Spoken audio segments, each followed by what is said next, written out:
So we're back in the Tamiya Racing Factory pits with Lee Martin. We're talking to him once again because you had an even better run in the second round than you did the first one. Tell us about it. Yeah, the second round was good. Nothing happened, nothing changed in the car. The slipper stayed the same. Drove around as good as I could without making a mistake, and yeah, it worked. It worked. Yeah. Funny how that happens when you don't crash. Yeah, exactly. You know, that's the most crucial thing not to do. So. It looks like it's kind of tough. I mean, we saw it in the first round. Saw some of the faster drivers just maybe pushing a little bit too hard, or even we talked to some of the favorites this weekend saying that they're just a little bit nervous going into the first round. Yeah, I mean, I think you just got to be kind of tolerant with the track. I mean, you can't drive super hard, and you have to think about it. You want to drive fast where you can drive fast, and not where you can't. I mean, if you try and push it in some way stupid, then it's not going to stay on its wheels. It's going to flip over. So just got to try and mentally teach your brain what not to do, and what. Hopefully, I've done that as good as anyone. So. When we saw in the first round too, especially on the tabletop triple at the end, when the breeze picks up a little bit, it's just kind of playing havoc on some of these little cars. Yeah, I mean, you've got to just keep on top. You got to try and work out if the breeze is over there or not. I mean, it's more or less impossible. But if your car feels like it's catching a bit of wind, you just got to jump on the brakes as quick as you can and try and hope that nose stays down. Did the track change much from round one to round two? I mean, the weather was pretty consistent, but the times did pick up a little bit. Yeah, I think there's just a few sections of the track that gripped up. Like this morning, a couple of the hairpins were pretty loose, and I think they gripped up for the second one, so there just wasn't that risk that the rear end was going to step out on you. So it was better in the second one. We see a lot of the drivers are still making changes on your car, but you said that you didn't really change anything on yours. So are you just comfortable now going into round three? Yeah, I'm pretty comfortable, and as you say, the track keeps changing, so there's no point changing too much in the car. Oh, well, good luck in the second one. Hopefully you can keep up this momentum. Thank you. We got team associate Ryan Maifield, who improved significantly over the first round, getting a solid top 5 run here in round two, and looking forward to the rest of the day now. Yeah, the first round, just driving error on my part, nerves shaking, getting crazy, picked up the throttle just a couple tenths of a second too early out of a corner, wheelied, hit the pipe, broke, and the speeds here are high, and when you make a small mistake, it can really bite you. So yeah, the second round I got a second. I was only a few tenths behind Lee, who drove an awesome race.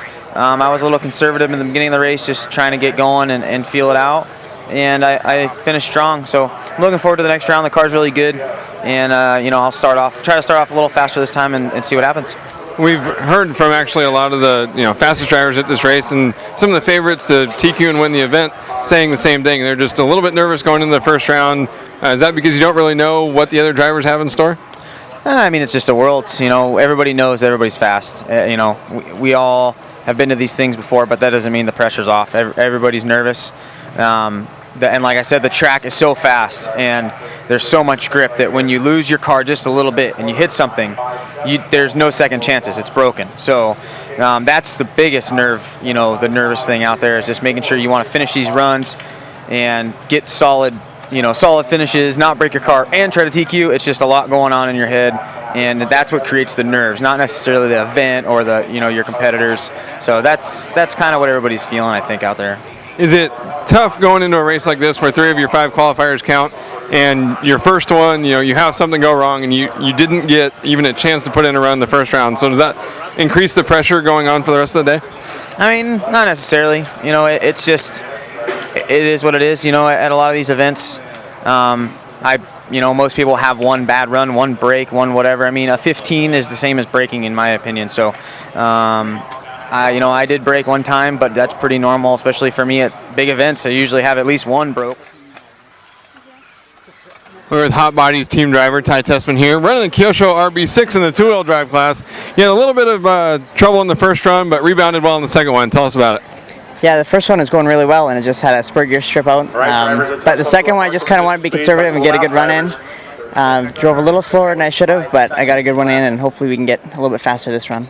We were talking to Maifield who broke in the first round and rebounded again for the second one. Does it increase the pressure in a race where 3 of your 5 runs count when your first one just doesn't go well? Yeah, it definitely puts a little more pressure on you. You just want to kind of get in the groove again, just get everything back straightened out. And you guys have obviously been working a lot on the Hot Bodies 4-wheel drive car, but you said that you had been trying to get your 2-wheel drive car better for this event as well. Yeah, we've been working on the 2-wheel a lot too, trying the Hot Body shocks on it, just trying to get it dialed in and get it better than hopefully the best car out there. But eventually, I think it'll be good. And we see the track layouts kind of similar to what we saw at the Roar Nationals, a few different obstacles. What do you think of the layout? I think it's really cool. It's a lot. I think it'll be a lot better for racing. It's a little bit more open, bigger jumps, higher speed. I think it should be good.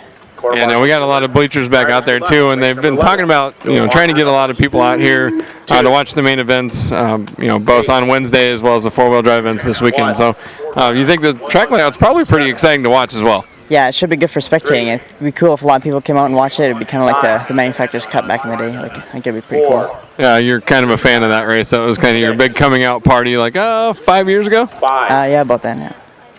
And so with all the focus for the first few days on two-wheel drive, are you just kind of itching to get back behind the wheel of that D413 buggy?